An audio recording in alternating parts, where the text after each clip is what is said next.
Hindustan zinc की जाबर mines खदान में उस समय हंगामा खड़ा हो गया जब खदान के एक इलेक्ट्रीशियन सुपरवाइजर की काम करने के दौरान हुई ब्लास्टिंग में मौत हो गई।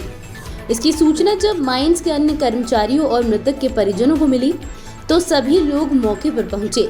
मंगलवार को हुए इस हादसे में चित्तौड़गढ़ निवासी श्री राम कुमावत नामक कर्मचारी की मौत हो गई। कुमावत की मौत की सूचना जैसे ही अन्य कर्मचारियों और उसके परिजनों को मिली तो वे भी तुरंत ही पहुंच गए, लेकिन तब तक मृतक का शव पोस्टमार्टम के लिए उदयपुर की महाराणा भोपाल चिकित्सालय की मोर्चरी में पहुंचा दिया गया, जिस पर मृतक के परिजन भी मोर्चरी पहुंच गए, जहां पर उन्होंने हिंदुस्तान जिंक प्रबंधन के खिलाफ नारेबाजी करते हुए अपना आक्रोश व्यक्त किया और मृतक के परिजनों के लिए मुआवजे की मांग करने लगे। स्थानीय सरपंच का कहना था कि जब मृतक इलेक्ट्रीशियन सुपरवाइजर के पद पर था तो उसे खदान में क्यों और किसके कहने पर भेजा गया। परिजनों ने मृतक की 2 बेटियों के उज्जवल भविष्य और शिक्षा के लिए बैंक में खाता खुलवाने और उसमें 5 लाख रुपए जमा करवाने की मांग भी की, जिस पर जिंक प्रबंधन के मृतक के परिजनों को हर तरह की मदद देने का आश्वासन दिया और कुमावत की मौत कैसे हुई इसकी निष्पक्ष जांच की बात कही, जिसके बाद परिजन मृतक का शव ले जाने पर राजी हो गए। मुझे पता चला, मेरी भाई की मिसेज ने मुझे फ़ोन किया कि भाई साहब मुझे सुनने में आ रहा है कि उनके लग चुकी है और उनको हॉस्पिटल ले जाया गया। फिर मैंने कहा और कौन लेके गया, जो ये भी मेरे को पता नहीं है कि कौन लेके गया। फिर बाद में उसने बोला कि अभी मैं रतन सिंह जी के साथ में मैं हॉस्पिटल जा रही हूँ, जो उनके पड़ोसी हैं। वो पड़ोसी हॉस्पिटल लेके आए उनको और मेरे को बोले कि मैं हॉस्पिटल जा रही हूँ। फिर बाद में मैंने कहा कि तू डर मत, मैं आ रहा हूँ। फिर बाद में मैंने गाड़ी बुलाई, सरपंच साहब से फ़ोन किया। सरपंच साहब ने बोला कि मैं आ रहा हूँ। आप चित्तौड़ से आए, चित्तौड़ से आने के बाद फिर हम यहाँ आए। यहाँ आते आते हमको 10:30 के करीब बज गए थे। यहाँ आके देखा तो कोई नहीं मिला और अभी तक किसी से मेरी बात नहीं हुई। क्या तो कोई बड़ा अधिकारी आया ना कोई छोटा अधिकारी आया। मेरा भाई है, वो सगा भाई है मेरा। क्या लगता है लापरवाही से ये हादसा? तो लापरवाही नहीं तो और क्या, वो सुपरवाइजर था। लापरवाही है, माइंस की सुपरवाइजर था वो, लापरवाही है। माइंस में इलेक्ट्रीशियन सुपरवाइजर था। इलेक्ट्रीशियन सुपरवाइजर के ऊपर पत्थर गिरने का क्या काम? क्या चाहते हो आप? हम क्या चाहते हैं? हम तो यही चाहते हैं कि जो उसकी सैलरी थी, उसकी नौकरी थी, वो दे दो और उनकी 2 बच्चियां हैं, उनका खर्चा जिंक उठावे।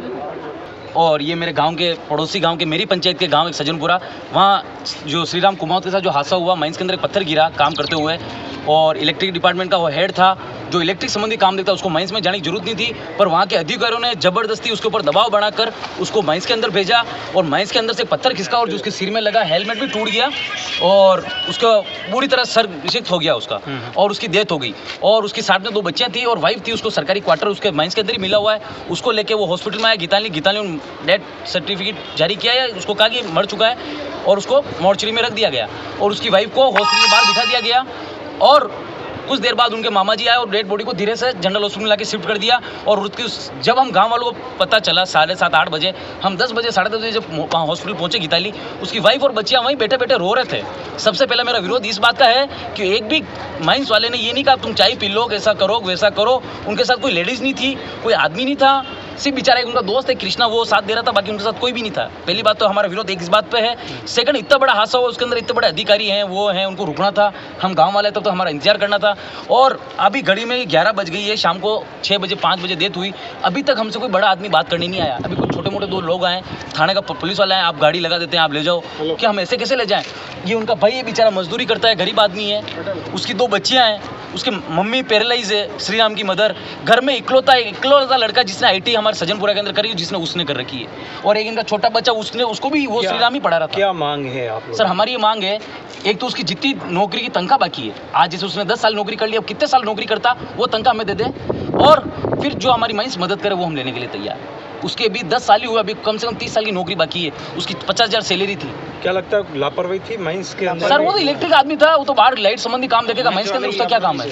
उसको तो अंदर जबरदस्ती माइंस के अंदर धकेला गया है। और मेरा वो छोटा भाई था, वो मेरा क्लासमेट था, और आए दिन मेरे से फ़ोन से ही कहता रहता था, मैं कहा श्रीराम तू क्या करता है? वो कहता था मैं तो बाहर ऑफिस, और कई बार मैं उसकी माइंस की तरफ जाता रहता हूँ। नार सिंह जी पीटीआई सरपंच साहब ये घटनाक्रम के बाद किसी अधिकारी से आप लोगों की किसी की बात मेरी अभी हुई तक है? किसी से कोई बात नहीं हुई सर। अभी लालू राम जी मीणा से मेरी बात हुई, बोल रहे हैं कि छोटी मोटी मदद क्या होती है उसकी। मैं ये कह रहा हूँ हमें कोई मदद नहीं चाहिए, उसकी तनख्वाह दे दे जो उसकी नौकरी बाकी है, और एक परिवार के इसके बच्चे को नौकरी दे दे, या कोई देवे लिखित में कि हम ये करेंगे। हम क्या पैसों के लिए थोड़ी बैठे हैं? अभी तक हमारी डेड बॉडी नहीं है, कोई बाहर नहीं निकला, और हम तो सिर्फ हमारी जो नौकरी तनख्वाह बाकी है वो दे देवे और जो मदद करे।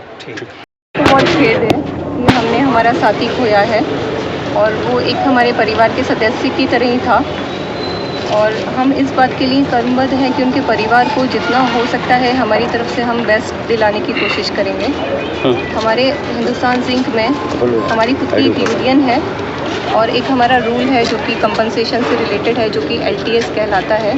उसके हिसाब से हमने टोटल कैलकुलेशन किया है, और उस कैलकुलेशन के ऊपर और एड ऑन करके जो भी अमाउंट बना है वो हमने उनके घर परिवार वालों को बता दिया।